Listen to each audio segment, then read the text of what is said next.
എല്ലാവരും വരാൻ വേണ്ടി കാത്തിരിക്കുന്നില്ല. ഞാൻ വീണ്ടും വിഷയങ്ങളിലേക്ക് കിടക്കുകയാണ്.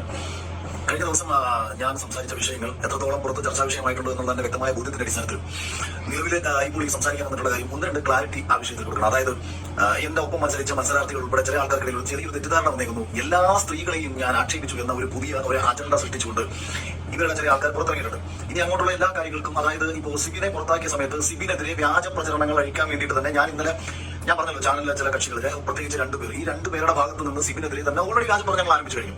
അതേപോലെ തന്നെ ഇനി എനിക്കെതിരെയും അത്തരം വ്യാജ പ്രചരണങ്ങൾ ആരംഭിച്ചേക്കാം, അല്ലെങ്കിൽ തിരിച്ചു സംസാരിക്കാനുള്ള വിഷയങ്ങൾ ഉണ്ടായേക്കാം. അപ്പൊ അത്തരത്തിലൊരു വിഷയമാണ് ഞാൻ ഇന്നലെ വളരെ കൃത്യമായി സംസാരിച്ചപ്പോൾ പറഞ്ഞതാണ്. പല മത്സരാർത്ഥികളെയും, എല്ലാ മത്സരാർത്ഥികളെയും എന്ന് ഞാൻ ഒരു സ്ഥലത്തും പറഞ്ഞിട്ടില്ല. അതായത് ബിഗ് ബോസിലേക്ക് ഒരാളെ സെലക്ട് ചെയ്യുന്നത് എന്റെ മോഷൻ എന്ന് പറയുന്ന കമ്പനിയുടെ ആൾക്കാരും ഏഷ്യാനെറ്റിന്റെ ഭാഗത്തു നിന്നുള്ള ആൾക്കാരും കൂടി ചേർന്നാണ്. ഏകദേശം ഒരു 6-7 പേര് അടങ്ങുന്ന ഒരു പാനലാണ്. ഇതിൽ ഏറെക്കുറെ സെലക്ട് ആയി എന്ന് കാണുന്ന ചില സ്ത്രീകളെ ഇവരുടെ ഞാൻ ഈ പേര് ഇപ്പൊ ഞാൻ പറയുന്നില്ല. ആ പേര് ഇവന്മാരുടെ ഭാഗത്ത്, കാരണം ഇവരെ തെറ്റ് ചെയ്തിട്ടുണ്ട് എന്നുള്ള കാര്യം ഇവർക്ക് 100% ഉറപ്പാണ്. കൃത്യമായിട്ട് ഇവർ ആരെയൊക്കെ വിളിച്ചുകൊണ്ട് പോയിട്ടുണ്ട്, എന്തൊക്കെ ചെയ്തിട്ടുണ്ട് എന്നുള്ള കാര്യങ്ങളൊക്കെ തന്നെ ഇവർക്ക് 100% ഉറപ്പാണ്. അപ്പൊ ഈ പോയിട്ടുള്ള എല്ലാ സ്ത്രീകൾക്കും ഈ പറയുന്ന ധൈര്യമൊന്നും കാര്യങ്ങളൊന്നുമില്ല. പക്ഷെ അവർക്ക് ഉറപ്പാണ്, അവന്മാർ കാണിച്ചുള്ള എല്ലാ നെറുകേടുകളും അവന്മാർക്ക് ഉറപ്പായിട്ടുള്ള കാലം അവന്മാർക്ക് ഞാൻ ഈ പറയുന്നത് കൃത്യമായിട്ട് മനസ്സിലാവും. ഇനി രണ്ടാമത്തെ കാര്യം, അപ്പൊ ഇവരുടെ പരിപാടി എന്ന് പറഞ്ഞാൽ ഈ സെലക്ട് ആയിട്ടുണ്ട്, അതായത് സെലക്ഷൻ പാനലിൽ ആരെങ്കിലും സെലക്ട് ആയിട്ടുണ്ട് എന്ന് ഇവർക്ക് മനസ്സിലാവുന്ന സമയത്ത് ഒരു ചൂണ്ടയുമായിട്ട് ഇവർ ഇറങ്ങും. പക്ഷേ ഈ മത്സരാർത്ഥികൾ അറിയില്ലല്ലോ ഞാൻ തങ്ങൾ സെലക്ട് ആയിട്ടുള്ള എന്നുള്ള കാര്യം പല മത്സരാർത്ഥികളും അറിയത്തില്ല. പക്ഷെ അവരെ സെലക്ട് 100% ഓൾറെഡി സെലക്ട് ആയിരിക്കും. പക്ഷേ ഞങ്ങളാണ് സെലക്ട് ചെയ്യുന്നത്, ഞങ്ങൾ വിചാരിച്ചാൽ ഈ സീസണിലേക്ക് എത്താം എന്ന് പറഞ്ഞ് അവരെ തെറ്റിദ്ധരിപ്പിച്ച് പല ആൾക്കാരെയും ഉപയോഗിച്ചിട്ടുണ്ട്. പല ആൾക്കാരെയും അതിനകത്ത് അതേസമയം തന്നെ നോർമലി വന്നിട്ടുള്ള ധാരാളം പേരുണ്ട്. കാരണം ഈ സെലക്ട് ചെയ്യുന്ന 2 പേര് വിചാരിച്ചാൽ ഒരിക്കലും മത്സരത്തിൽ സെലക്ട് ചെയ്യാൻ പറ്റത്തില്ല. ഇപ്പൊ എന്നെ കഴിഞ്ഞ സീസണിൽ ഇന്റർവ്യൂ ചെയ്തതിനു ശേഷം ഇതൊരു കക്ഷി എന്നെ ഒരു കാരണവശാലും എടുക്കണ്ട എന്ന് പുള്ളി പറഞ്ഞു. അതായത് ഈ ചാനൽ തലപ്പത്തിരിക്കുന്നവർ എന്നെ എടുക്കണ്ടെന്ന് പറഞ്ഞു. പക്ഷേ ഞാൻ ആ സീസണിൽ ഉണ്ടാകണം എന്നുള്ള മറ്റുള്ളവരുടെ എല്ലാവരുടെയും ആഗ്രഹത്തിന്റെ അടിസ്ഥാനത്തിലും ഏഷ്യാനെറ്റ് അയാൾക്ക് മുകളിലുള്ള ആൾക്കാരുടെ അടിസ്ഥാനത്തിലുമൊക്കെയാണ് കഴിഞ്ഞ സീസണിലേക്ക് ഞാൻ വരുന്നത്. ഇനി ഇദ്ദേഹം വിചാരിച്ചൊരു കാര്യം പറഞ്ഞത് എന്നെ ഒരു വില്ലനാക്കി ചിത്രീകരിക്കാം. പുള്ളിക്ക് താല്പര്യമുള്ള മറ്റൊരു മത്സരാർത്ഥി ഉണ്ടല്ലോ, ആ മത്സരാർത്ഥിക്ക് വേണ്ടിയിട്ട് വില്ലനായ അഖിൽമാരെ അകത്തേക്ക് കയറ്റിവിടുന്ന മറ്റൊരു ഹീറോയുമായി മാറുന്നു. അപ്പോൾ പക്ഷേ ഇവർ ചിന്തിച്ചില്ല നമ്മളുടെ പൊട്ടൻഷ്യലിനെ കുറിച്ച്, നമ്മളെ കുറിച്ച് അറിയില്ല. ഇവർ വിചാരിക്കും സോഷ്യൽ മീഡിയയിൽ ചാനലിൽ വന്ന് ചർച്ച ചെയ്യുന്ന അഖിലിന് മാക്സിമം പോയി കഴിഞ്ഞാൽ വല്ല മെയിൽ ഷോഗ്രിസോ അല്ലെങ്കിൽ മറ്റുള്ളവരൊക്കെ പറഞ്ഞു പുരോഗമനവാദികളുടെ വരികയൊക്കെ കേട്ടോടൊക്കെ പോകുന്ന ആളെന്ന് വിചാരിച്ചാൽ അതാണ് അവർ തെറ്റിയത്. എന്നാലും ചെയ്യാൻ പറ്റുന്നത് മാക്സിമം ചെയ്തു. ആദ്യ ആഴ്ച മുതൽ ചെയ്യാൻ പറ്റുന്ന മാക്സിമം ഞാനുമായിട്ടുണ്ടാക്കുന്ന കാര്യങ്ങൾ ഞാൻ നാളുവരെയും പറഞ്ഞിട്ടില്ല, അതും എനിക്ക് വ്യക്തമായിട്ട്. അതുകൊണ്ട് എടുത്ത് ഞാൻ പറയുന്നു, ഈ ബിഗ് ബോസിൽ വന്നു പോയിട്ടുള്ള ഒരു സ്ത്രീകളെയും ആക്ഷേപിച്ചോ അധിക്ഷേപിച്ചോ സംസാരിച്ചതല്ല. അവരുടെ തന്നെ വായിൽ നിന്നും, അവരിൽ ചില ആൾക്കാരുടെ വായിൽ നിന്നും, അല്ലെങ്കിൽ അവരുടെ സുഹൃത്തുക്കളോട് പറഞ്ഞിട്ടുള്ള കാര്യങ്ങൾ എന്നോട് വിളിച്ചു പറഞ്ഞു. ചില വോയിസുകൾ എന്നെ കേൾപ്പിച്ചതുമായി ബന്ധപ്പെട്ടും സീസണിൽ സെലക്ട് ആകാതെ പോയിട്ടുള്ള ചില മത്സരാർത്ഥികളുടെ, അതായത് സീസണിൽ സെലക്ട് ആകാതെ പോയി പക്ഷേ ഞങ്ങളുടെ ഒപ്പം വന്നാൽ ഞങ്ങൾ നിന്നെ സെലക്ട് ചെയ്യാം, അല്ലെങ്കിൽ ചാനൽ അവസരങ്ങൾ മേടിച്ച് തരാം, അല്ലെങ്കിൽ ചാനലിൽ പിന്നീട് അവസരങ്ങൾ കൊടുത്തുകൊണ്ടിരിക്കുന്ന പലരെയും ഒക്കെ തന്നെ ഇവർ ഉപയോഗിച്ചിട്ടുണ്ട് എന്നുള്ള കാര്യം വളരെ കൃത്യമാണ്, വ്യക്തമാണ്. അത് ഇനി ഈ പോയിട്ടുള്ളവർ തള്ളി പറഞ്ഞാലും 100% വന്നിട്ടുണ്ട് എന്നുള്ള കാര്യം ഹോട്ടലുകൾ ഉൾപ്പെടെ എനിക്കറിയാവുന്ന കാര്യങ്ങൾ എന്നോട് പറഞ്ഞിട്ടുള്ള കാര്യങ്ങൾ, എവിടെയൊക്കെ ഇതൊക്കെ ഹോട്ടലുകളിൽ കൊണ്ടുപോയിട്ടുള്ള കാര്യം. അതുകൊണ്ട് ആ വിഷയം ഞാൻ കഴിഞ്ഞ ദിവസത്തെ സിബിന്റെ വിഷയത്തോട് ചേർത്ത് പറഞ്ഞത്. അതുകൊണ്ട് കേരളത്തിൽ ബിഗ് ബോസിൽ വന്നു പോയിട്ടുള്ള മറ്റുള്ള സ്ത്രീകൾക്ക് അതുകൊണ്ട് എന്തെങ്കിലും ബുദ്ധിമുട്ടുണ്ടായിട്ടുണ്ടെന്നില്ല, അത് നിങ്ങൾ എന്നോട് തന്നെ ക്ഷമിച്ചുക. നിങ്ങൾ എല്ലാവരും വലിയ പുരോഗമന സ്ത്രീപക്ഷവാദികളാണല്ലോ, നിങ്ങൾ സംസാരിക്കേണ്ട വിഷയമാണ് ഞാൻ ഇവിടെ സംസാരിച്ചത്. സിനിമയിൽ കാസ്റ്റിംഗ് കൗച്ച് ഉണ്ടെന്ന് പറഞ്ഞാൽ എന്താണ് അതിന്റെ അർത്ഥം? സിനിമയിൽ കാസ്റ്റിംഗ് കൗച്ച് ഉണ്ടെന്ന് പറഞ്ഞാൽ എന്താണ് അതിന്റെ അർത്ഥം? കേരളത്തിൽ അഭിനയിക്കുന്ന എല്ലാ നടിമാരും കടന്നു കൊടുത്തിട്ട് അഭിനയിക്കുന്നു എന്നുള്ളതാണോ അതിന്റെ അർത്ഥം? സിനിമയിൽ ഒരാൾ പറയുകയാണ് സിനിമയിൽ കാസ്റ്റിംഗ് കൗച്ച് ഉണ്ട്, അതായത് ഇത്തരത്തിൽ ആവശ്യങ്ങളുമായി ബന്ധപ്പെട്ട് ഒരു സ്ത്രീയെ ശാരീരികമായി ഉപയോഗിച്ച് അവസരങ്ങൾ കൊടുക്കുന്ന ഏർപ്പാട് സിനിമയിൽ ഉണ്ട് എന്നൊരാൾ പറഞ്ഞാൽ മലയാള സിനിമയിൽ അഭിനയിച്ച അഭിനേത്രികളെ മൊത്തം ആക്ഷേപിക്കുന്നതായിട്ടാണോ? ഇപ്പോൾ ഞാൻ കിട്ട വീഡിയോയുടെ ഇടയിൽ വന്ന് സെറീന എന്നെ സപ്പോർട്ട് ചെയ്തു. കഴിഞ്ഞാൽ എന്നെ കുറിച്ചും കൂടി ഭയങ്കര വിഷമത്തോടെ സംസാരിച്ചു. ചേട്ടാ എന്നെ ആക്ഷേപിച്ചുകൊണ്ട് കുറെ ആൾക്കാർ വരുന്നു. സെറീനയ്ക്ക് എന്തെങ്കിലും നെഗറ്റീവ് ആയിട്ടുണ്ടെന്നുണ്ടെങ്കിൽ അത് സംസാരിക്കാനുള്ള ആത്മധൈര്യം ആത്മബോധവും അവർക്കുണ്ട്. അത് ഞാൻ എന്നിവിടെ പറയേണ്ട കാര്യമൊന്നുമില്ല. അപ്പൊ അവളെ ആക്ഷേപിച്ചുകൊണ്ട് കുറച്ച് ആൾക്കാർ പറയുന്നത് അവളുടെ വ്യക്തിമാണെന്ന് പറഞ്ഞിട്ട് കുറെ പോസ്റ്റുകളൊക്കെ ഇറക്കിയതുകൊണ്ടൊക്കെയാണ്. പിന്നെ പോസ്റ്റ് ചെയ്തു. ഒന്നാമത്തെ കാര്യം, ഇത് എഴുതുന്നത് എന്താണ്, പറയുന്നത് എന്താണ്, അത് വായിച്ചാൽ മനസ്സിലാക്കാത്ത ആൾക്കാരുടെ കുഴപ്പമാണ്. പറഞ്ഞത് കൃത്യമായിട്ട് മനസ്സിലാക്കിയിട്ടല്ല പറയുന്നത്. അതുകൊണ്ട് ജനറലൈസ് ചെയ്തിട്ടല്ല ഇത്തരം ആക്ഷേപങ്ങൾ നേരിടുന്നുണ്ട്. ഇത്തരം കാര്യങ്ങളുമായി, ഇത്തരം ചൂണ്ടയുമായി ബന്ധപ്പെട്ട് ഈ ചൂണ്ടയും വിട്ടുകൊണ്ട് ഇവന്മാർ ഇറങ്ങുന്നുണ്ട്. 2, കഴിഞ്ഞ സീസണിന്റെ മധ്യത്തിൽ നമ്മുടെ റോബിൻ രാധാകൃഷ്ണൻ പുറത്തിറങ്ങിയിട്ട് എന്തോ ഷോയ്ക്ക് റോബിൻ എന്തോ ഈ പറഞ്ഞത്. റോബിൻ പറഞ്ഞത് ഞാൻ പറഞ്ഞത് ആനയും ആടും തമ്മിലുള്ള വ്യത്യാസമുള്ള കാര്യങ്ങളല്ലേ. റോബിൻ പറഞ്ഞത് ഷോയ്ക്കെതിരെയാണെങ്കിൽ എനിക്ക് ഷോയുമായി ബന്ധപ്പെട്ട് എനിക്ക് ഒരു എതിരഭിപ്രായങ്ങളും ഇല്ല.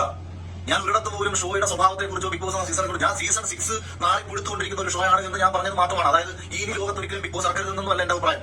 എനിക്ക് ബിഗ് ബോസിനെ കുറിച്ച് ഒരു അഭിപ്രായമില്ല. ഈ ബിഗ് ബോസിന്റെ പേരിൽ അതിന്റെ പിന്നിൽ നിന്ന് കളിക്കുന്ന 2 വ്യക്തികൾ, ഏഷ്യാനായിട്ട് പ്രവർത്തിക്കുന്ന 2 വ്യക്തികൾ കാണിച്ചുകൊണ്ടിരിക്കുന്ന തെമ്മാടിത്തങ്ങൾ, അവരിലൂടെയാണ് ഈ സീസൺ പോയിക്കൊണ്ടിരിക്കുന്നത്. പലരുടെയും തീരുമാനങ്ങളുടെയും പോയിക്കൊണ്ടിരിക്കുന്ന ഈ സീസണെ ഇത് പൂർണ്ണമായും ഇവരാണ് നിയന്ത്രിക്കുന്നത്. ഇവരുടെ സ്വാർത്ഥ താല്പര്യങ്ങൾ സംരക്ഷിക്കാൻ വേണ്ടിയിട്ടാണ് ഇവർ ചെയ്തുകൊണ്ടിരിക്കുന്നത്.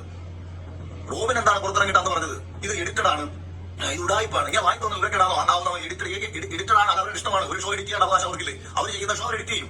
അല്ലാതെ അകത്ത് വരുന്ന ആൾക്കാരെ കുറിച്ചിട്ട് ഇന്ന രീതിയിൽ തന്നെ അങ്ങനെ നമുക്ക് ചർച്ച ചെയ്യില്ല. അവർക്ക് ഓരോ ആൾക്കാരെ പോർട്രേറ്റ് ചെയ്യാൻ ഉദ്ദേശിക്കുന്ന രീതിയിൽ തന്നെ പോർട്രേറ്റ് ചെയ്യും. അതൊന്നും എനിക്കൊരു കുഴപ്പമില്ല. എന്നെ അവരെങ്ങനെ പോർട്രേറ്റ് ചെയ്തത്? കഴിഞ്ഞ സീസണിൽ ആദ്യത്തെ 50 ദിവസത്തെ എല്ലാ എപ്പിസോഡും എടുത്തു നോക്കും. എന്നെ അവർ വളരെ മോശക്കാരനാക്കി തന്നെയാണ് കാണിക്കാൻ ശ്രമിച്ചുകൊണ്ടിരുന്നത്. എന്നിട്ട് ഇപ്പം കുറെ വിവരം കിട്ടവന്മാർ വന്നിട്ട് മുൻതൂക്കി എന്ത് തമാശക്ക് ഇരുന്നിട്ട് ഒരാൾ ഇരുന്നിട്ട് കൈ ഇത്ര മാത്രം ഒരു ആംഗിളിൽ ചുമ്മാ ഒരു ആക്ഷൻ കാണിച്ചതിനെ വെച്ചിട്ട് ഏഷ്യാനെറ്റ് തലക്കെട്ടാണ്. ചെറിയ മുണ്ടൊക്കെ കാണിച്ച അഖിൽമാരാണ്. അതായത് എന്ത് തന്തയില്ലായ്മയും ഉമ്മാർക്ക് ചെയ്യാം. പിന്നീട് അത് ഉമ്മാർ തന്നെ മാറ്റുകയാണ് ചെയ്തത്. ആ ഏഷ്യാനെറ്റിന്റെ യൂട്യൂബിനകത്ത് അവർ എഴുതി വെച്ച സാധനം പിന്നീട് അവർ തന്നെ തിരുത്തി. ഒരു വ്യക്തികളെ ഒരു ഷോയിലൂടെ അവർക്ക് എങ്ങനെ ഇമ്പോർട്ടേറ്റ് ചെയ്യാം, അത് കാണുന്ന ജനത്തിന് മനസ്സിലാകും അത് എന്താണ് ഏതാണെന്ന് തിരിച്ചറിയാനുള്ള ബോധം ജനതയ്ക്കുണ്ട്. ഞാൻ അതിനെക്കുറിച്ചല്ല പറഞ്ഞത്. ഈ സീസണിലേക്ക് ആൾക്കാരെ സെലക്ട് ചെയ്യുന്ന സമയത്ത് സാമ്പത്തികമായിട്ടുള്ള നേട്ടങ്ങൾക്ക് ഉപയോഗിക്കുന്നു, ശാരീരികമായിട്ടുള്ള നേട്ടങ്ങൾക്ക് ഉപയോഗിക്കുന്നു, സ്വാർത്ഥ താല്പര്യങ്ങൾ സംരക്ഷിക്കാൻ വേണ്ടിയിട്ട് മറ്റു മത്സരാർത്ഥികൾക്കെതിരെ ക്രൂരമായിട്ടുള്ള നിലപാടുകൾ സ്വീകരിക്കുന്നു. അതിൽ ഒരു കാര്യം എന്ന് പറയുന്നത്, ഇപ്പം ഈ സിവിന്റെ കാര്യങ്ങളൊക്കെ തന്നെ സിവിൻ നിങ്ങളോട് വളരെ കൃത്യമായിട്ട് പറയും. സിവിൻ എന്നോട് പറഞ്ഞിട്ടുണ്ട്, ചേട്ടാ ഞാൻ എന്തായാലും തുറന്നു പറയും. പക്ഷെ അവര് ശമ്പളം കൊടുത്തിട്ടില്ല. അവൻ 14-15 ദിവസം അവൻ അത്രയ്ക്ക് ഫിനാൻഷ്യലി സ്റ്റേബിൾ ആയിട്ടുള്ള പയ്യനൊന്നുമല്ല. ഇത് ചോദിച്ചാൽ എന്റെ ജീവിതത്തിൽ ഞാൻ സിവിനെ കണ്ടിട്ടില്ല. ഞാൻ സിവിനും തമ്മിൽ എന്തോ ആത്മബന്ധമുണ്ടെന്നാണോ നിങ്ങളുടെ വിചാരം? എന്റെ ജീവിതത്തിൽ ഞാൻ സിവിനെ കണ്ടിട്ടില്ല. എന്റെ സ്വഭാവം ബിഗ് ബോസ് കണ്ടിട്ടുള്ള നിങ്ങൾക്ക് മനസ്സിലാക്കാൻ കഴിയുമെന്നാണ് ഞാൻ വിശ്വസിക്കുന്നത്. കഴിഞ്ഞ സീസണിൽ അനിയൻ മിഥുന് പുറത്ത് വലിയ നെഗറ്റീവ് ഉണ്ടാകുന്നു. അനിയൻ മിഥുനെ എല്ലാവരും ചേർന്ന് ഒറ്റപ്പെടുത്തി സംസാരിക്കുന്നു. അപ്പം അനിയൻ മിഥുനെ സപ്പോർട്ട് ചെയ്ത് സംസാരിച്ച ആളാണ് ഞാൻ. എന്തുകൊണ്ടാണ് ഒരാളെ ഒറ്റപ്പെടുത്തി കടന്നാക്രമിക്കുന്ന സമയത്ത് ശരികൾക്കൊപ്പം മാത്രമേ എത്താവുള്ളൂ. അയാളെ തെറ്റുകളെ നമുക്ക് എതിർക്കാം. അതേപോലെ തന്നെ സിവിനെ എനിക്കറിയില്ല, സിവിനെ കുറിച്ചിട്ട് ഒന്നും അറിയില്ല. ഞാൻ സിവിനെതിരെ, അതായത് സിവിനെ ലാലേട്ടന്റെ പറച്ചിൽ കേട്ട് വരണ്ടിറങ്ങി പോയവരാണോ സിവിൻ എന്ന് ചോദിച്ചിട്ട് ഞാൻ സിവിനെതിരെ സംസാരിച്ചിട്ടാണ് കഴിഞ്ഞ ലൈവിൽ ആദ്യം ഞാൻ സംസാരിക്കുന്നത്. പക്ഷേ എന്താണ് സിവിനെ യഥാർത്ഥത്തിൽ സംഭവിച്ചത്? സിബിനെ അവിടെ നിന്ന് പുറത്താക്കണമെന്നുള്ള ഉദ്ദേശത്തോട് കൂടിയിട്ട് നാളിതുവരെയും ഒരു സൈക്കാട്രിക് മെഡിസിൻ പോലും കഴിക്കാത്തൊരു ചെറുപ്പക്കാരനെ ഭ്രാന്തനാക്കി ചിത്രീകരിക്കാനുള്ള ഒരു ശ്രമം. അവന് ട്രോമ ഉണ്ടായിട്ടുണ്ട്. അവനൊരു പ്രണയം ഫീൽ ചെയ്ത് വന്നു കഴിഞ്ഞാൽ ഒരു മനുഷ്യൻ, അത് സ്വാഭാവികമല്ല. എത്രയോ ചെറുപ്പക്കാർക്ക് പ്രണയ നഷ്ടം ഉണ്ടാകുന്ന സമയത്ത് നമ്മൾ നാളെ വാർത്ത പറയുമ്പോഴത്തേക്ക് എനിക്കൊന്നും സഹിക്കാൻ പറ്റില്ല, എനിക്ക് കുറെ കാലം കിടന്ന് ഉറങ്ങാൻ പറ്റില്ല.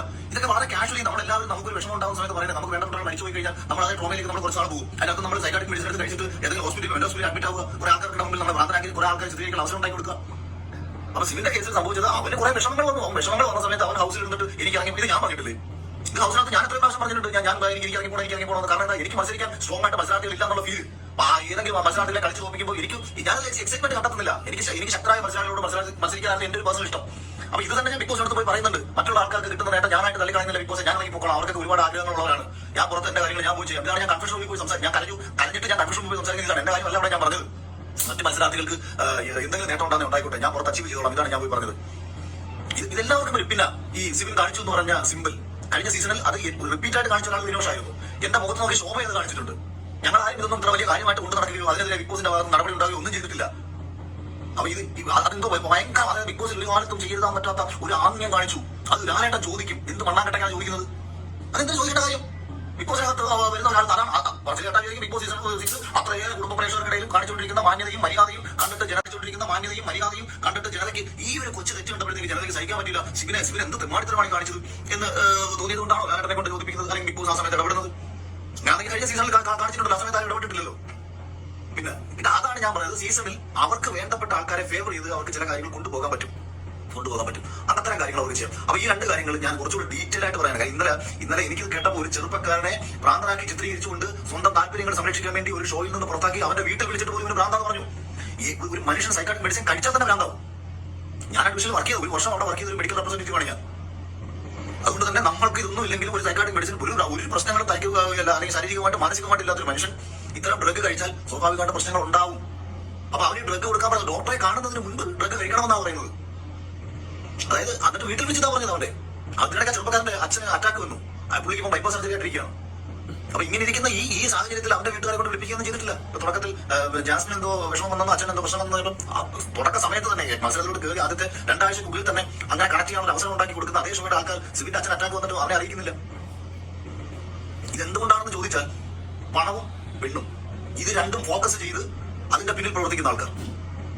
അപ്പൊ ഇവരുടെ ഇത്തരം കാര്യങ്ങൾക്കെതിരെ സംസാരിക്കുന്നത് കൊണ്ട് എനിക്ക് എന്ത് നഷ്ടം വന്നാലും അത് സഹിച്ചോളാം എന്ന് കരുതിയിട്ട് തന്നെയാണ് ഞാൻ ഇന്നത്തെ ദിവസം ഞാൻ ലൈവ് ചെയ്യുന്നത്. കാര്യം കുറെ ആൾക്കാർ പറയും 50 ലക്ഷം രൂപ മേടിച്ച് മറ്റേ ഇതും മേടിച്ചിട്ട് ഞാൻ പറയുന്നത് 50 ലക്ഷം രൂപ എന്താ എനിക്ക് ഏഷ്യാനെറ്റാ തന്നത്? 100 ദിവസം ഞാൻ അവിടെ കിടന്ന് ഉണ്ടാക്കി കൊടുത്തിട്ടുള്ള കണ്ടന്റുകൾ എനിക്ക് തന്നേക്കുന്ന ശമ്പളം എന്ന് പറയുന്നത് എന്റെ കണ്ടന്റുകൾ ഒരു 6-7 കണ്ടന്റുകൾ യൂട്യൂബിൽ ഓടിയാൽ കിട്ടുന്ന ശമ്പളം മാത്രമേ നമുക്ക് തന്നിട്ടുള്ളൂ. അത്ര ശമ്പളമേ അതുള്ളൂ. അപ്പൊ നമ്മൾ അങ്ങോട്ട് ഉണ്ടാക്കി കൊടുക്കുന്നത് പിന്നെ പ്രേക്ഷകർ എനിക്ക് വേണ്ടി കൂട്ടിയത് അല്ലാതെ ഏഷ്യാനെറ്റ് തന്നെ ജയിപ്പിച്ചത്. ഞാൻ ഏഷ്യാനെറ്റ് ആ ചാനലിനോട് അല്ലാട്ടോ ഇവന്മാരോട് പറയുന്ന കാര്യങ്ങൾ. എനിക്ക് ആ ചാനലിനോടും അല്ലെങ്കിൽ ആ ഷോയോടും നമുക്ക് ഒരു പ്രശ്നങ്ങളില്ല. അതിനോട് സ്നേഹം നന്ദിയൊക്കെ എപ്പോഴും ഉണ്ടാവും. യവന്മാരാണോ നമ്മളെ ജീവിക്കുന്നത്? യവന്മാരാണോ എനിക്ക് വേണ്ടി വോട്ട് പിടിച്ചു തന്നത്? എന്നെ തോപ്പിക്കാൻ വേണ്ടിയിട്ട് ചെയ്യാൻ പറ്റുന്ന മാക്സിമം കാര്യങ്ങൾ ചെയ്തിട്ട് ഫിനാലയിൽ പോലും റോബോട്ടിക്കായിട്ട് വോട്ട് ഷാറിൽ അടിച്ചു കയറ്റിയിട്ട് അതുവരെ പിടിക്കപ്പെട്ടതാണ്. കഴിഞ്ഞ സീസണിൽ കാണിച്ചിട്ടുള്ള കാര്യങ്ങൾ ഞാൻ മറ്റൊരു അവസരത്തിൽ ഞാൻ പറയാം. കാര്യം ഞാനത് പറയുമ്പോൾ എന്തൊരു കുഴപ്പമെന്നറിയോ, എന്റെ ഒപ്പം ഉണ്ടായിരുന്ന ചില മത്സരാർത്ഥികളുണ്ട്. അപ്പൊ ഞാൻ പൊതുവെ അവര് നാറുണ്ടായെന്ന് വിചാരിച്ചിട്ടാണ്. അല്ലെ അവര് നാറും, എല്ലാവരും അല്ല, നിങ്ങൾക്ക് അറിയാവുന്ന ആൾക്കാരൊക്കെ തന്നെയാണ് അവർ നാറേണ്ടി വരും. ഞാനതാ പറഞ്ഞത്, എന്നെക്കാളും പ്രൊഫൈലിൽ താഴ്ന്ന എന്നെക്കാളും ഒരുപാട് പ്രൊഫൈലിൽ താഴ്ന്ന ഒരു മത്സരാർത്ഥിക്ക് എന്റെ 3 ഇരട്ടി ശമ്പളം കൊടുത്തുകൊണ്ടാരാത്ത കാര്യമാണെങ്കിൽ എന്തായിരിക്കും ഉദ്ദേശം? ചുമ്മാ ഇന്ത്യക്ക് ആ മത്സരാർത്ഥിയുടെ അക്കൗണ്ട് ഡീറ്റെയിൽസ് കഴിഞ്ഞ ഒരു വർഷം ആ മത്സരാർത്ഥിയുടെ അക്കൗണ്ട് ഡീറ്റെയിൽസ് എടുത്തിട്ട് ആരുടെ അക്കൗണ്ടിലേക്ക് പൈസ അയച്ചു കൊടുക്കുന്നു ഞെക്കി, യുവമാർ അക്കൗണ്ടിലേക്ക് പൈസ വന്നു ഞെക്കി. എന്റെ അറിവിൽ ആ മത്സരാർത്ഥിക്ക് ഫിനാൻഷ്യലി ഒരു സ്റ്റെബിലിറ്റി ഇപ്പോഴും ഇല്ല. പിന്നെ ഇത് ഞാൻ ഈ പേര് പറഞ്ഞ് കാര്യകാരണങ്ങൾ നിരത്തി കഴിഞ്ഞ സീസണുകളിൽ അവിടെ വന്നിരുന്ന്, അതായത് മുംബൈയിൽ വന്നിരുന്ന് അന്ന് ചെയ്തിട്ടുള്ള പല കാര്യങ്ങളും എനിക്ക് ഞാൻ നാളെ ദൂരം പറഞ്ഞിട്ടില്ല. എനിക്കത് പറഞ്ഞുകൊണ്ട് പ്രത്യേകിച്ച് കാര്യങ്ങൾ ഞാൻ ജയിച്ചു, ഞാൻ വിന്നതായി കാര്യങ്ങൾ കഴിഞ്ഞു. ഈ സീസൺ തുടങ്ങിയ സമയത്ത് ആദ്യത്തെ 2 ആഴ്ച ആയപ്പോൾ തൊട്ട് ഏറ്റവും ഉണ്ടായ മാനസിക വിഷമം എന്ന് പറയുന്നത് ഈ ഷോയെ, ബിഗ് ബോസ് എന്ന് പറയുന്ന ഷോയെ കുറെ ക്വാളിറ്റിയോട് കൂടി കണ്ട ജനത, കുറെ ആസ്വദിച്ച് കണ്ടെടുത്ത ജനത അവരെ മൊത്തവും വെറുപ്പിച്ച് നാറി ഏറ്റവും മോശം രീതിയിൽ സമൂഹത്തിലും കുടുംബത്തിലും കുട്ടികൾക്കിടയിലും ഇത്രയും മോശമാക്കി ഇങ്ങനെ പോയിക്കൊണ്ടിരുന്നിട്ട് 50ാമത്തെ ദിവസം ലാലേട്ടനെ അവിടെ വിളിച്ചു നിർത്തിയിട്ട് ഇതെന്തൊക്കെയോ മഹത്തരമാണെന്ന് പറഞ്ഞെന്ന് കാണിക്കുകയാണ് ഇവർ. അതെല്ലാം കണ്ടപ്പോഴാണ് ഇതിനെതിരെ ഇനിയും പറയാതിരുന്നിട്ട് കാര്യമില്ല. യുവമാരുടെ തെമ്മാടിത്തരങ്ങൾക്കെതിരെ ഇനിയും പറയാതിരുന്നിട്ട് യാതൊരു കാര്യമില്ല. പ്രേക്ഷകരെ അത്രയേറെ കോമാളികളും വിട്ടികളുമാക്കി യുവമാർ മാറ്റാൻ ശ്രമിക്കുകയാണ്. ഇതിനു മുൻപ് ഒരാൾ സുരേഷ് ബാലക്കാരൻ എന്ന് പറയുന്ന വ്യക്തി യൂട്യൂബിൽ ഫേസ്ബുക്കിൽ വീഡിയോ ചെയ്തു. മത്സരാർത്ഥികളെ ഉൾപ്പെടെ കടുത്ത രീതിയിൽ ആക്ഷേപിച്ചുകൊണ്ട്, വാദ്യശക്തമായി ആക്ഷേപിച്ചുകൊണ്ട്, എല്ലാവരും പട്ടികളാണെന്നും കന്നിമാസത്തിൽ പട്ടികൾ കാണിക്കുന്ന കാമ പേക്കൂത്താണെന്നും പറഞ്ഞിട്ട് പുള്ളി ആക്ഷേപിച്ചു. ഞാൻ ഒരു വീഡിയോ ചെയ്യുന്ന ഞാൻ കണ്ടു. ഇത് സത്യത്തിൽ ഈ സീസണിലെ മത്സരാർത്ഥികളെ കുറിച്ചാണ് പറയുന്നതെങ്കിലും അയാളുടെ ഭാഷയിൽ അത് എല്ലാ മത്സരാർത്ഥികൾക്കും ഒരേപോലെ അനുഭവപ്പെടുന്ന രീതിയിലായിരുന്നു അയാൾ പറഞ്ഞത്. അയാൾ ബിഗ് ബോസിൽ കയറാൻ വേണ്ടി ശ്രമിച്ച ആളാണ്, ബിഗ് ബോസിൽ കയറാൻ വേണ്ടി ഇന്റർവ്യൂവിൽ പോയ ആളാണ്, കിട്ടാത്ത ആളാണ് അയാൾ.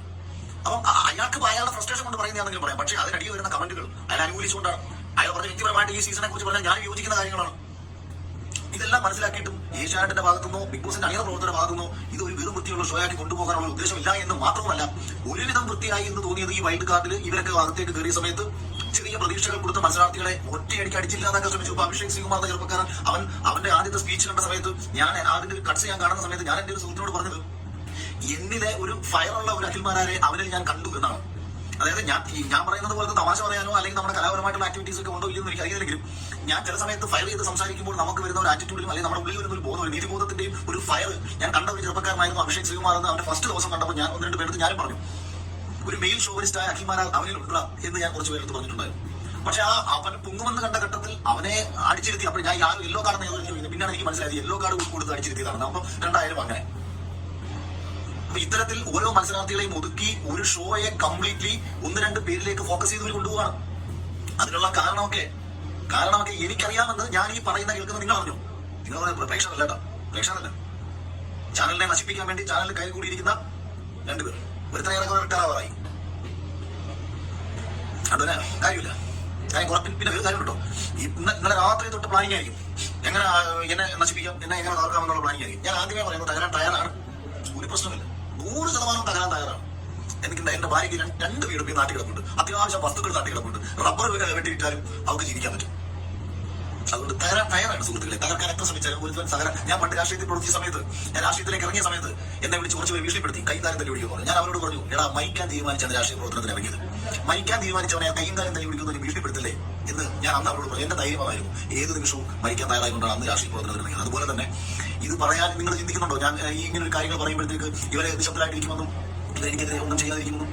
അപ്പൊ അതുകൊണ്ടാണ് ആദ്യമേ പറയുന്നത്, സ്വയം തകരാൻ തയ്യാറായിക്കൊണ്ട് തന്നെയാണ് നിങ്ങളെ കണക്കുള്ള പരമനാളികളുടെ ചെമ്മാടിത്തരത്തിലും ചെറ്റത്തരത്തിലും ഇന്നലകളിൽ ഈ ബിഗ് ബോസ് പോലത്തെ ഷോയിലേക്ക് വരാൻ ആഗ്രഹിച്ചിട്ടുള്ള പല ആൾക്കാരും നേരിടേണ്ടി വന്ന എന്തുകൊണ്ടാണ് അർഹതയുള്ള മത്സരാർത്ഥികൾ ഇതിനകത്ത് എത്താതെ പോയത് എന്ന് പറയേണ്ടി വരുന്നത് ഇതുകൊണ്ടാണ്. ഞാൻ ഒരു സന്തോഷം എന്ന് പറയുന്നത്, പ്രേക്ഷകരാണ്, നിങ്ങളുടെ വോട്ടാണ് എനിക്ക് കിട്ടിയ നേട്ടം. അതുപോലെ ആരും ഉണ്ടാക്കി തന്നൊന്നുമല്ല, ഇവർ ഉണ്ടാക്കാൻ ശ്രമിച്ചതുമല്ല. ഇവര് ഏതെല്ലാം രീതിയിൽ എന്നെ തോൽപ്പിക്കാൻ ശ്രമിക്കാമോ ആ രീതിയിലെല്ലാം തോൽപ്പിക്കാൻ ശ്രമിച്ചിട്ടുള്ളവരാണ്. അതുകൊണ്ട് അത് വിഷയങ്ങളുള്ള കാര്യമല്ല. നിങ്ങളുടെ സപ്പോർട്ടും നിങ്ങളുടെ സ്നേഹവും പ്രാർത്ഥനയും ഒക്കെ മതി. പിന്നെ ഇതൊന്ന് ക്ലാരിറ്റിയാണ്. 2 കാര്യങ്ങളും ക്ലാരിറ്റി ഒന്നും വിചാരിക്കുന്നു. ഫസ്റ്റ് കാര്യം എന്ന് പറയുന്നത്, എല്ലാ സ്ത്രീകളെയും ഉദ്ദേശിച്ച് പറഞ്ഞ കാര്യങ്ങളല്ല. 2 മറ്റേ റോബിൻ രാധാകൃഷ്ണൻ പറഞ്ഞ കാര്യങ്ങളും ഞാൻ പറഞ്ഞ കാര്യങ്ങളും ആടും ആനയും തമ്മിലുള്ള വ്യത്യാസമുണ്ട് എന്ന്. പിന്നെ ഞാൻ ഈ റോബിന്റെ ഫാൻസിനോട് ആരെങ്കിലും ഉണ്ടെങ്കിൽ ഈ കമന്റ് സെക്ഷനിൽ പിന്നെ റോബിനാണ് ഇത് ചെയ്തിട്ടുണ്ടെങ്കിൽ ദുബായിൽ വെച്ചിട്ട് റോബിൻ എന്നോട് എന്താണ് പേഴ്സണലി ഒന്ന് സംസാരിച്ചതെന്നും റോബിന്റെ അവസ്ഥ എന്താണെന്നും റോബിന്റെ ഫിനാൻഷ്യൽ സ്റ്റെബിലിറ്റി എന്താണെന്നും വളരെ വ്യക്തമായിട്ട് അറിയാവുന്ന ഒരാളാണ് ഞാനെന്ന് അറ്റ്ലീസ്റ്റ് റോബിനെങ്കിലും അറിയിക്കുക. അതുകൊണ്ട് ഈ കൂടെ ഫാൻസുകളോട് പറയണം, ഈ അനാവശ്യ കമന്റുകളുമായിട്ട് എനിക്ക് പേഴ്സണലി മെസ്സേജ് അയക്കാനോ താരതമ്യം ചെയ്ത് സംസാരിക്കാനോ നിൽക്കരുത്. നിപന്മാരോടൊക്കെ പറയണം, കൃത്യമായിട്ട് പറഞ്ഞേക്കുക. അതല്ല മുന്നോട്ട് മറ്റേ ഇതൊന്നും റോബിൻ അറിയത്തില്ല, റോബിനെ നശിപ്പിക്കാൻ വേണ്ടിയിട്ട് കുറേ എണ്ണം ചെയ്യുന്ന കാര്യങ്ങളാണെങ്കിൽ എനിക്ക് റോബിനോട് സ്നേഹം മാത്രമേ എല്ലാ കാലത്തുള്ളൂ. മുമ്പ് ഒന്നേയുള്ളൂ, ഇപ്പോഴും ഒന്നേയുള്ളൂ. പക്ഷേ ഈ അതായത് നിന്നെ ഈ നശിപ്പിച്ചില്ലാതാക്കി ഇരുത്തിയിരിക്കുന്നത് ഇത്തരം തലയ്ക്ക് വെളിവില്ലാത്ത ഈ വാട്സപ്പിലുള്ള ടീമുകളാണ്. 100, 150, 200 പേരാകുന്ന വാട്സപ്പ് ഗ്രൂപ്പ് ഉണ്ടല്ലോ. ആ വാട്സപ്പ് ഗ്രൂപ്പിനകത്ത് നീ എത്രയും പെട്ടെന്ന് ഒഴിഞ്ഞു പോക്കോ, നിനക്ക് മുന്നോട്ട് പോകാൻ കൂടുതൽ ഗുണമുണ്ടാവും. കുമാരി എന്ന് നീ അടിച്ചു പറയുന്നത് നിനക്ക് മുന്നോട്ട് പോകാൻ പറ്റും. എനിക്കറിയാം നിന്റെ ജീവിതം നശിപ്പിച്ച് കുമാരാണെന്നുള്ള കാര്യം. അതുകൊണ്ട് ഇമാതിരി തൊഴിഞ്ഞ കമന്റ് കൊണ്ട് കമന്റ് ഇടുന്നത് പറയുന്നത് എനിക്ക് പ്രശ്നമുള്ള കാര്യമല്ല. പക്ഷേ എനിക്ക് ചില കാര്യങ്ങൾ ഈ വാട്സപ്പിൽ മറ്റേ ഫേസ്ബുക്കിൽ പേഴ്സണലി ചിലർ അയച്ചു തരുന്ന കാണുന്നുണ്ട്. അപ്പോൾ ഞാൻ തന്നെ വിചാരിക്കും, ഈ ചെറുക്കനെ നശിപ്പിക്കാൻ വേണ്ടി ഇറങ്ങിയ ഊളാണെന്നല്ലേ എന്ന് പറഞ്ഞു. അപ്പം ബൈ താങ്ക് യു. സപ്പോർട്ടിൽ എല്ലാവർക്കും സ്നേഹം, നന്ദി.